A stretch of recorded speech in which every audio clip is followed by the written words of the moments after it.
Hello friends, myself Ronak Baria, Shri Hasteshwar science school Limkheda. વિદ્યાર્થી મિત્રો, આજના વિડીયો લેક્ચરમાં આપણે મોસ્ટ ઇમ્પોર્ટન્ટ ટોપિકની વાત કરવાના છે, જેનું નામ છે ફંક્શન અને તેના કીવર્ડ્સ. મિત્રો, તમે જાણો જ છો કે હાલના અંગ્રેજી ગ્રામરમાં આપણે ફંક્શન બેઝડ ગ્રામર આવતું હોય છે.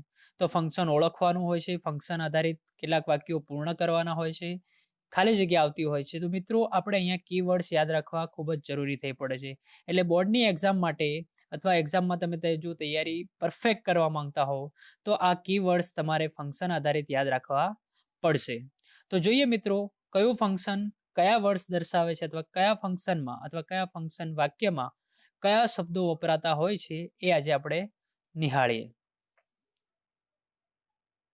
Identification of function. સૌથી પહેલા તો મોસ્ટ ઇમ્પોર્ટન્ટ તમને પહેલા વાત જણાવી દઉં કે આ શબ્દોની મદદથી કેટલાક તમારે એક્ઝામમાં સેન્ટેન્સ આપેલા હોય છે, અને સેન્ટેન્સમાં અમુક શબ્દો આપેલા હશે. એ શબ્દોના માધ્યમથી તમારે ઓળખવાનું રહેશે કે આ વાક્ય કયા ફંક્શનનું છે. તો આ કીવર્ડ્સ તમે યાદ રાખશો તો તમે સરળતાથી એ ફંક્શનને ઓળખી શકશો અથવા વાક્યને ઓળખી શકશો. તો શરૂ કરીએ છીએ મિત્રો. પહેલું છે ડિસ્ક્રાઇબિંગ પર્સન, એટલે કે વ્યક્તિને ઓળખવું અથવા વ્યક્તિ વિશે વાત કરવામાં આવેલી હોય તો ડિસ્ક્રાઇબિંગ પર્સન ફંક્શન રજૂ થતું હોય છે, જેના શબ્દો આપણે આપેલા છે અહીંયા, હુ, હોમ અને હુઝ. આ જો વાક્યમાં શબ્દો આપેલા હોય તો કોઈક વ્યક્તિની ઓળખ દર્શાવે છે અથવા કોઈ વ્યક્તિની વાત વાક્યમાં કરવામાં આવેલી છે એવું આપણે કહી શકીએ. બીજું છે describing place.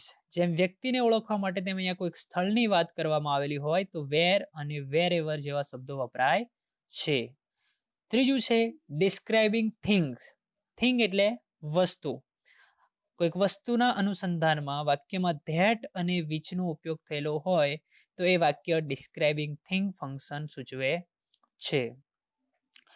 Describing specifying action, એટલે કે કોઈ ક્રિયા દર્શાવવા માટે જો વાક્યમાં કોઈ ક્રિયા થતી દર્શાવેલી હોય, અને જો મુખ્યત્વે યાદ રાખવું હોય તો સાદા વર્તમાન કાળને લગતા જો કીવર્ડ્સ આપેલા હોય, જેમ કે always, sometime, never, often, usually, generally જેવા શબ્દો આપેલા હોય તો એ સ્પેસિફિક એક્શન છે એવું કહી શકાય, અથવા કોઈ ક્રિયા ચાલી રહી છે તે દર્શાવવા માટે આ ફંક્શનનો ઉપયોગ થાય છે, અથવા આ ફંક્શન દર્શાવતા કેટલાક શબ્દો છે એનો ઉપયોગ થાય છે. તો તમારા મિત્રો યાદ રાખવાનું છે always, sometime, never, often, usually જેવા શબ્દો વપરાય છે.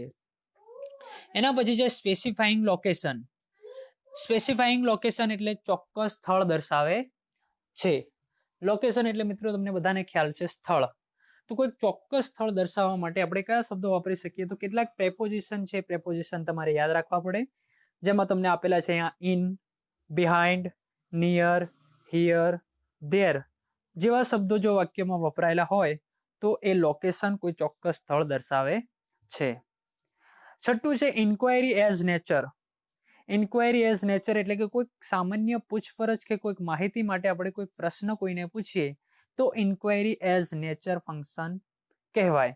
જેના માટે આપણે જો યાદ રાખવું હોય તો જો WH ક્વેશ્ચનથી કોઈ પ્રશ્ન પૂછાયો હોય અથવા WH ક્વેશ્ચન વાળું વાક્ય હોય, પ્રશ્ન સૂચક વાક્ય હોય તો ઇન્ક્વાયરી એઝ નેચર એ ફંક્શન દર્શાવે છે. તો મિત્રો યાદ રાખવાનું, જે પર્સન હોય તો હુ, હુમ, હુઝ, પ્લેસ હશે તો વેર, વેરેવર, થિંગ હશે તો that, which, describing specifying action હશે તો always, sometime, never, often, usually, location દર્શાવવું હશે, કોઈ ચોક્કસ સ્થળ દર્શાવવું હશે તો in, behind, near, there, here જેવા શબ્દો વપરાય છે. અને માહિતી કે સામાન્ય પૂછપરછ દર્શાવવાની હોય અથવા કોઈક પણ કાળનું WH ક્વેશ્ચન અથવા પ્રશ્ન વાક્ય હોય તો ઇન્ક્વાયરી એઝ નેચર તમારે યાદ રાખવાનું છે. નેક્સ્ટ આગળ જોઈએ મિત્રો, 7મા નંબરનું છે સ્પેસિફાઈંગ ટાઈમ. સ્પેસિફાઈંગ ટાઈમ એટલે સમયનું નિર્દેશન, અથવા કોઈ ચોક્કસ સમયની વાત કરવામાં આવેલી હોય તો આપણે આ ફંક્શનનો ઉપયોગ કરીએ છીએ, જેના શબ્દો હશે અથવા હોઈ શકે 8:10 AM એટલે 8:10 AM એટલે કોઈ પણ સમય તમે અહીંયા દર્શાવી શકો છો. 8:09 PM, 8:07 AM, tomorrow, yesterday, 8 noon, 8 morning. બરાબર છે. આ જો શબ્દો અથવા સમય દર્શક શબ્દો આપેલા હોય તો એ સ્પેસિફાઈંગ ટાઈમ દર્શાવે છે, સમયનું નિર્દેશન કરે છે. એના પછી જોઈએ ડ્યુરેશન ઓફ ટાઈમ. ઉપર જોઈએ આપણે સ્પેસિફાઈંગ ટાઈમ. હવે આપણે ડ્યુરેશન ઓફ ટાઈમ એટલે અહીંયા કેટલો સમય અથવા કેટલો સમયગાળો એવું જો વાક્યમાં દર્શાવેલું હોય એના માટેના શબ્દો કદાચ વાક્યમાં તમને જોવા મળે. For 1 hours, for 10 hours, how long થી જો પ્રશ્ન પૂછાયો હોય તો ડ્યુરેશન ઓફ ટાઈમ ફંક્શન વપરાય છે અથવા સમયગાળો દર્શાવવા માટે ફોર શબ્દ વપરાય છે. અને હાઉ લોંગ થી તમે પ્રશ્ન પૂછાયેલો હોય તો એ કયું ફંક્શન રજૂ કરશે તો કે ડ્યુરેશન ઓફ ટાઈમ, સમયનો ગાળો. એના પછી જોઈએ point of time. Point of ટાઈમમાં મિત્રો કેવું હોય છે કે ભૂતકાળનો કોઈ ચોક્કસ સમયગાળો દર્શાવેલો હોય કે ભૂતકાળમાં કોઈ ઘટના બની ગઈ હોય, કોઈ ચોક્કસ સમયે ઘટના બની હતી એવું દર્શાવવા માટે અહીંયા શબ્દો વપરાય છે વેન અને સિન્સ. જો વાક્યમાં વેન અને સિન્સ આપેલું હોય તો તમારે એવું માનવાનું છે કે આ પોઈન્ટ ઓફ ટાઈમ દર્શાવેલો છે અથવા એ ફંક્શન રજૂ કરે છે. એના પછી ડિસ્ક્રાઇબિંગ ટાઈમ એટલે કે સમય દર્શાવવા માટે. જો મિત્રો આ સ્લાઇડમાં તમે જોઈ શકો છો specifying time, duration of time, point of time અને ડિસ્ક્રાઇબિંગ ટાઈમ. તો સમય દર્શાવવા માટે અલગ અલગ પ્રકારના અથવા અલગ અલગ રીતે તમને ફંક્શનના નામ તરીકે પૂછી શકે છે. જો કોઈ ચોક્કસ સમયગાળો આપેલો હોય તો તમારે ડ્યુરેશન ઓફ ટાઈમ લખવાનું રહેશે. પછી સમયનું નિર્દેશન કરેલું હોય કે સવારે, બપોરે, સાંજે, રાત્રે તો સ્પેસિફાઈંગ ટાઈમ કહેવાશે. અને ભૂતકાળને લગતું કે જ્યારે હું આવ્યો હતો ત્યારે કે when I come you going to office, ત્યારે તમે ઓફિસમાં ગયા હતા. તો વેન, સિન્સ જેવા શબ્દો વપરાયા હોય તો ભૂતકાળનો કોઈ ચોક્કસ સમયગાળો હોય તો પોઈન્ટ ઓફ ટાઈમ.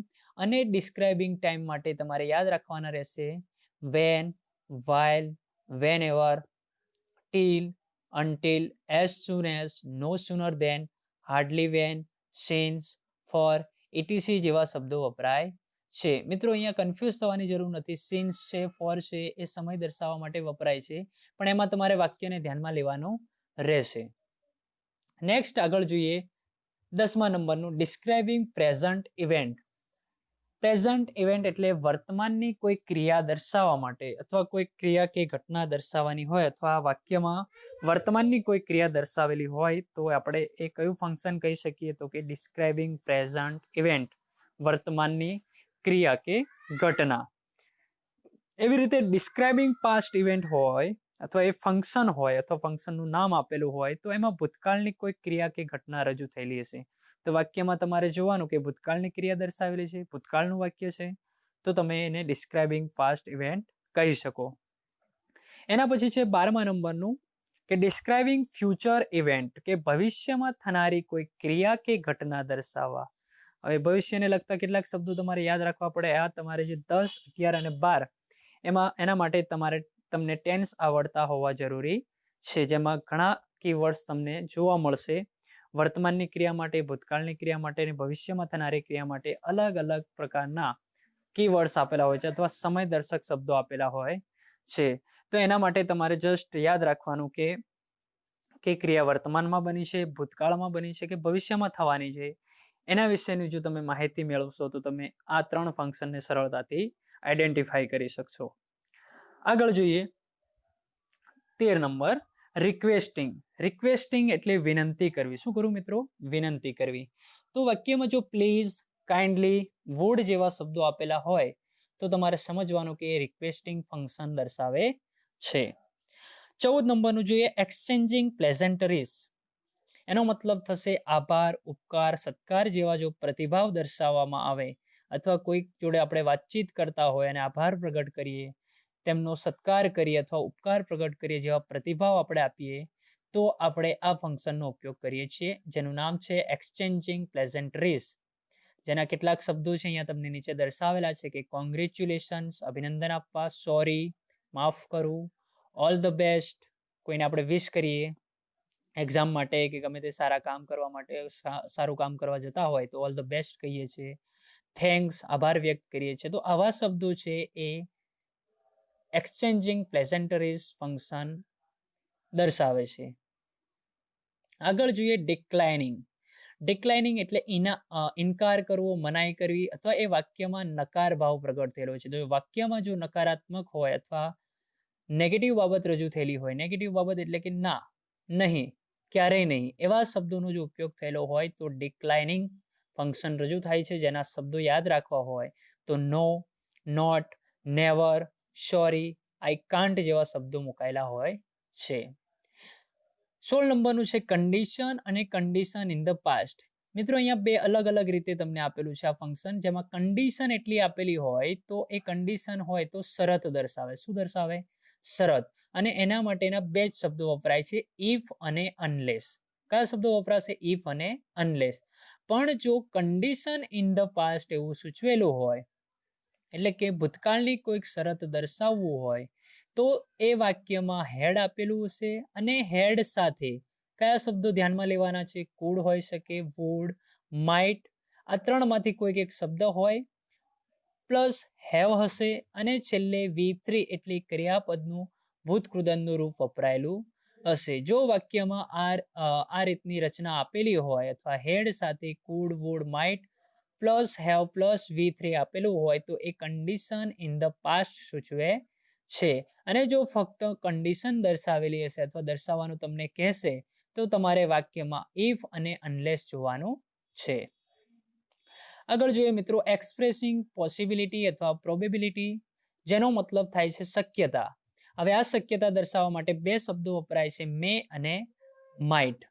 કોઈક શક્યતા દર્શાવી હોય કે it may B rain today, કે આજે કદાચ વરસાદ પડશે, તો આવી કોઈક શક્યતા દર્શાવી હોય તો મે અને માઇટ વપરાય છે. જો વાક્યમાં મે અને માઇટ આપેલો હોય તો કયું ફંક્શન?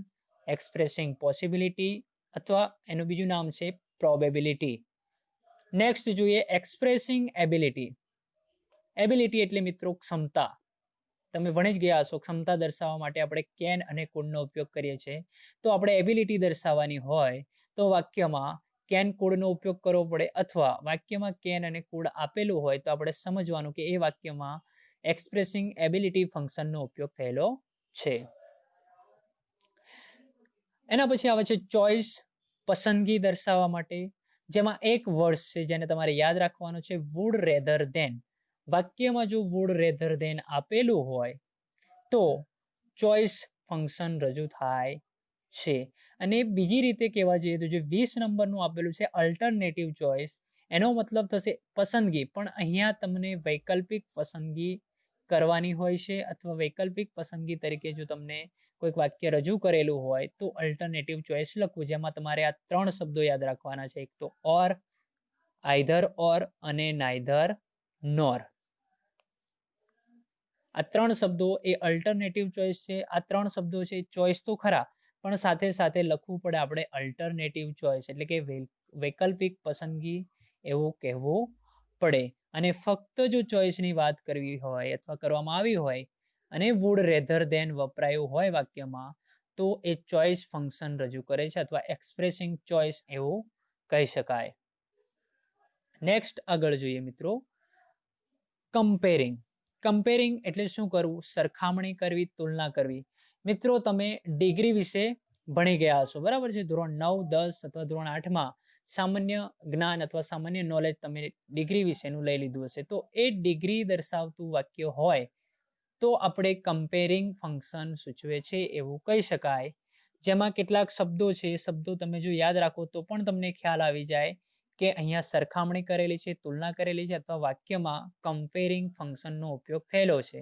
કયા શબ્દો? તો કે જુઓ, એઝ વિશેષણ એઝ હોય, સો વિશેષણ એઝ, ER ધેન એટલે વિશેષણને ER પ્રત્યે લાગેલો હોય અને પછી ધેન મૂકવામાં આવેલું હોય, મોર વિશેષણ હોય અને પછી ધેન હોય, ધ EST હોય અને ધ મોસ્ટ આપેલું હોય વાક્યમાં, તો આપણે કમ્પેરિંગ ફંક્શન સૂચવીએ છીએ અથવા કમ્પેરિંગ ફંક્શન વપરાયું છે વાક્યમાં એવું કહી શકાય, બરાબર છે? તો મિત્રો આ ડિગ્રી છે, ડિગ્રીને તમારે યાદ કરી લેવાની, જેથી તમને આ કમ્પેરિંગ ફંક્શનને ઓળખવામાં સરળતા રહેશે. એના પછી આવે છે ડોઅર નોટ ઇમ્પોર્ટન્ટ, એટલે કે કર્તાનું મહત્વ હોતું નથી. એને બીજું પણ એવી રીતના કહી શકાય કે ડિસ્ક્રાઇબિંગ પ્રોસેસ, કે પ્રક્રિયા બતાવી અથવા પ્રક્રિયા દર્શાવી. જો કોઈ વાક્યમાં કર્તાનું મહત્વ ના હોય અને સાથે સાથે એવું પણ હોય કે પ્રક્રિયા દર્શાવેલી હોય તો આપણે આ બે ફંક્શનનો ઉપયોગ કરીએ છીએ. હવે તમારે એના માટે એક્ટિવ અને પેસિવની સમજ હોવી જરૂરી છે. એટલે મોટા ભાગે પેસિવ વોઇસના વાક્યો હોય છે. આજે 22મા નંબરનું ફંક્શન છે દર્શાવવા માટે તમને કર્તરીમાંથી કર્મણીમાં ફેરવતા આવડતું હોવું જોઈએ અને પેસિવ વોઇસની વાક્ય રચના તમને આવડતી હોવી જોઈએ. જો પેસિવ વોઇસનું વાક્ય હશે તો એ કદાચ પ્રોસેસ પ્રક્રિયા વર્ણવતું હશે કાં તો ત્યાં ડોઅર નોટ ઇમ્પોર્ટન્ટ એવું કહી શકાય. બરાબર છે. તો તમારે આ ફંક્શન માટે પેસિવ વોઇસ ભણવાનો રહેશે. બીજું આગળ જોઈએ રિપોર્ટિંગ. રિપોર્ટિંગ એટલે પરોક્ષ રચના. આ પણ આગળ જેમ આપણે 22મા નંબરનું ફંક્શન જોયું જેમાં પેસિવ વોઇસ આપણે યાદ રાખવાનું છે તેમ અહીંયા તમારે ડાયરેક્ટ ઇનડાયરેક્ટ ટોપિક અથવા ડાયરેક્ટ ઇનડાયરેક્ટ વિશે સમજ હોવી જરૂરી છે. તેમ છતાં જો તમારે યાદ રાખવું હોય રિપોર્ટિંગ માટે તો અહીંયા કેટલાક કીવર્ડ્સ આપેલા છે. કયા છે? તો કે said, told, asked, exclaimed, requested, wished જેવા ઇટીસી એટલે કે વગેરે શબ્દો આપેલા હોય તો તમારે માની લેવું કે આ રિપોર્ટિંગ છે અથવા રિપોર્ટિંગ ફંક્શન સૂચવે છે. તો મિત્રો આ 21, 22 અને 23 છે એ ગ્રામેટિકલી રીતે તમારે ઇન્ડિવિજ્યુઅલી ભણવાના ટોપિક છે અથવા સમજવાના ટોપિક છે. તો મિત્રો આ 3 ટોપિક તમારે ભણી લેવાના અથવા યાદ કરી લેવાના. તમે થોડી થોડી માહિતી ધોરણ 9 અથવા 10માં મેળવી જશે. બરાબર છે. નેક્સ્ટ આગળ જોઈએ કે talking about people, place, thing in relation to something. એનો મતલબ થાય કે કોઈ વ્યક્તિ, વસ્તુ કે સ્થળ વિશેની વાત કરવામાં આવેલી હોય તો આ ફંક્શન વપરાય છે. જેના કીવર્ડ્સ છે such as, the same as, like, alike, unlike જેવા શબ્દો આ ફંક્શન સૂચવે છે. સચ એઝ નો મતલબ એવું થાય કે એવું કે, ધ સેમ એઝ નો મતલબ થાય કે એ એવું જ કે, અને લાઇક એટલે ના જેવું, અલાઇક નો મતલબ પણ ના જેવું અને અનલાઇક એટલે ના જેવું નહીં.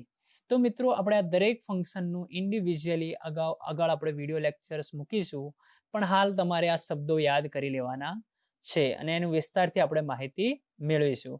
તો 24મા નંબરનું ફંક્શન શું કહે છે કે કોઈ વ્યક્તિ, વસ્તુ કે સ્થળ વિશેની વાત કરવાની હોય અથવા વાક્યમાં કયા શબ્દો આપેલા હોય એ જોવાનું આપણે. તો કે such as, the same as, like, alike, unlike જેવા શબ્દો જો વાક્યમાં હોય તો talking about people, place, thing in relation to something એ ફંક્શન સૂચવે છે. એના પછી છે શોઈંગ રિઝલ્ટ. એનો મતલબ થશે પરિણામ દર્શાવવું. તો પરિણામ દર્શાવતા કયા કીવર્ડ્સ હોઈ શકે? તો કે સો, ધેરફોર, ટુ એટલે કે ટુ ડેશ વચ્ચે વાક્ય આપેલું હશે અને એના પછી to, enough to, so that, such that જેવા શબ્દો શોઈંગ રિઝલ્ટ દર્શાવે છે એટલે કે પરિણામ દર્શાવે છે. તો મિત્રો આટલા શબ્દો તમારે રિઝલ્ટ માટે યાદ રાખવાના છે. Showing reason. રીઝન એટલે કે કારણ. વાક્યમાં કયા શબ્દો જોશો તમે? Because, since, as, owing to, due to, why, on account of જેવા શબ્દો વાક્યમાં આપેલા હોય તો શોઈંગ રીઝન ફંક્શન સૂચવે છે. તો મિત્રો ઘણા શબ્દો છે જેને તમારે યાદ રાખવા પડશે પણ તમે રિપીટ પર રિપીટ જો આ વિડીયોને દેખશો તો તમને સરળતાથી બધા જ શબ્દો મોઢે થઈ જશે. નેક્સ્ટ આગળ જોઈએ મિત્રો contrast. Expressing contrast, showing contrast, ગમે તે નામથી તમે એને આપણે અથવા દર્શાવી શકાય છે. બરાબર છે. તો કોન્ટ્રાસ્ટનો મતલબ થાય છે વિરોધાભાસ, જેના શબ્દો છે though, although, even though, even if, but, yet, still, however, as, in spite of, despite of જેવા શબ્દો કોન્ટ્રાસ્ટ ફંક્શન રજૂ કરે છે. એટલે કે વાક્યમાં આપણે યાદ રાખવાનું કે જો આ શબ્દો આપેલા હોય કયા કયા? તો કે though, although, even if, but, yet, still, however, as, in spite of, despite જેવા શબ્દો આપેલા હોય તો કોન્ટ્રાસ્ટ ફંક્શન રજૂ થાય છે. આ એના કીવર્ડ્સ છે. એના પછી જોઈએ 28 નંબર કે manner of action. Manner of એક્શનનો મતલબ થાય છે રીત અથવા રીતભાત. એના માટેના શબ્દો છે, ફક્ત 2 શબ્દો તમારે યાદ રાખવાના છે, એઝ અને લાઇક. એનો મતલબ કરીએ ગુજરાતીમાં તો કે ની જેમ. તો એઝ અને લાઇક એટલે મેનર ઓફ એક્શન. પછી મેકિંગ સપોઝિશન આવે છે એટલે કે ધારણા કરવી. ધારણા કરવા માટે પણ 2 શબ્દો છે, એઝ ઇફ અથવા એઝ ધો. આ બંનેનો મિનિંગ એક સરખો જ થાય છે અને બોર્ડની એક્ઝામમાં સૌથી મોસ્ટ ઇમ્પોર્ટન્ટ અથવા સૌથી વધારે પૂછાતો શબ્દ હોય તો એઝ ઇફ છે. અને એઝ ઇફ નો મતલબ થાય છે કે જાણે કે. બરાબર છે. એટલે મેકિંગ સપોઝિશન ધારણા માટે તમારા બે શબ્દો યાદ રાખવાના છે, એઝ ઇફ અને એઝ ધો. નેક્સ્ટ જોઈએ મિત્રો, ઓફરિંગ એડવાઇસ અને સજેશન, સલાહ કે સૂચન દર્શાવવા માટે કયા શબ્દો વપરાશે અથવા કયા કીવર્ડ્સ છે? શુડ, ought to અને had better. આ ત્રણ શબ્દો એ સજેશન ફંક્શન સૂચવે છે. અને 31મા નંબરનું છે હેબિચ્યુઅલ પાસ્ટ. હેબિચ્યુઅલ પાસ્ટ એટલે ભૂતકાળની ટેવ. ભૂતકાળની કોઈ ટેવ વાક્યમાં દર્શાવેલી હોય અને એ વાક્યમાં જો યુઝડ ટુ નો ઉપયોગ થયેલો હોય તો તમારે આંખો બંધ કરીને કયું ફંક્શન દર્શાવે છે એવું લખી દેવાનું રહેશે, તો કે હેબિચ્યુઅલ પાસ્ટ. કેમ કે એક જ વર્ષ તમારે યાદ રાખવાનું છે. આ એકદમ ઇઝી અને સરળ ફંક્શન છે જેનું નામ છે હેબિચ્યુઅલ પાસ્ટ, ભૂતકાળની ટેવ, જેમાં એક જ શબ્દ છે કયો? Used to. અને છેલ્લું છે મિત્રો પર્પઝ. પર્પઝ એટલે હેતુ દર્શાવવો અથવા ઈરાદો દર્શાવવો. હવે હેતુ અને ઈરાદો દર્શાવવા માટે કયા શબ્દો વપરાય છે? તો કે in order to, in order that, so that અને વિથ એ વ્યૂ ટુ. આ ચાર શબ્દો જો વાક્યમાં દર્શાવેલા હોય તો એક્સપ્રેસિંગ પર્પઝ અથવા શોઈંગ પર્પઝ ફંક્શન કહી શકાય. તો મિત્રો અહીંયાથી 1 થી લઈને 32 જેટલા ફંક્શન્સ તમારી આગળ મૂકવામાં આવ્યા છે જેને તમારે યાદ કરી લેવાના છે.